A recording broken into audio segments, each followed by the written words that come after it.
The idea has been given by our MD, Mr. Wasim Shah. We got the idea from Switzerland. Mostly Igloo is built in Switzerland, Norway, and Finland. It took us around 20 days to build this cafe and 15 workers working in 2 shifts.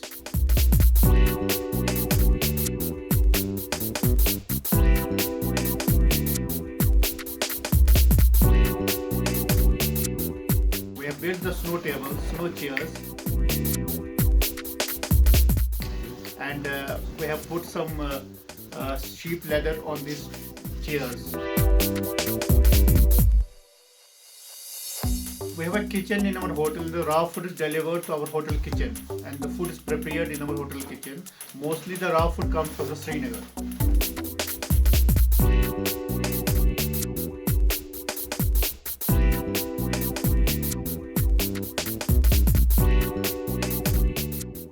Gulmarg में आके जो इग्लू देख के Iceland के इग्लू की याद आ रही है। Oh, it's really great to see such a huge igloo.